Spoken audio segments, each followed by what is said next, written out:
கடவுள்கிட்ட என்ன கேட்கணுமா? புத்திசாலித்தனம் கொடு, புரிதலை கொடு, எனக்கு ஒரு ஆழ்ந்த புரிதலை கொடு, எனக்கு ஞானத்தை கொடு, எனக்கு அறிவை கொடு. அதெல்லாம் யார் கேட்பாங்க? கல்லுக்கிட்ட போய் அறிவு கொடுன்றியா, அது எங்கடா கொடுங்க, அதுவே அறிவு இல்லாமல் இருக்குதுன்னா. ஒரு கல் அறிவோடு இருக்குது தெரியுமா உங்களுக்கு? ஒரு கல் எப்படி இருக்குது? என்ன பண்ணாது? அது ரியாக்ஷனே பண்ணாது. நீ எவ்வளோ வேணா ஆக்ஷன் பண்ணிக்க, அது எப்படி தான் இருக்கான். என்ன புரிய வச்சிச்சு உனக்கு? நான் உனக்கு ரியாக்ஷன் பண்ணுற மாதிரி ஐடியாவே இல்லை. நீ என்ன பண்ணிக்கலாம், ஏன்னா வேணா பண்ணு, நான் இப்படி தான் இருப்பேன். பூசாரி நிலைமை வேற. புரியுதா? ஒரு கல் என்ன போதிக்குது உனக்கு? அப்படியா? அப்போ என்ன போதிக்குது?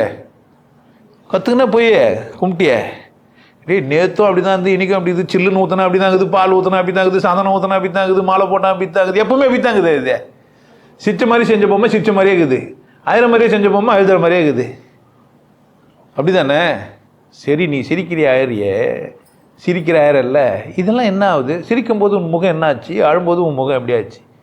ஒருத்தரை பார்த்து சிரிக்கும் போது உனக்கு என்ன ஆகுது?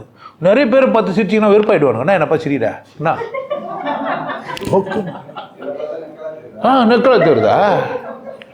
யாருன்னா பார்த்து சிரிச்சிட்டு போகிறீங்க, மாட்டீங்க நீங்கள்.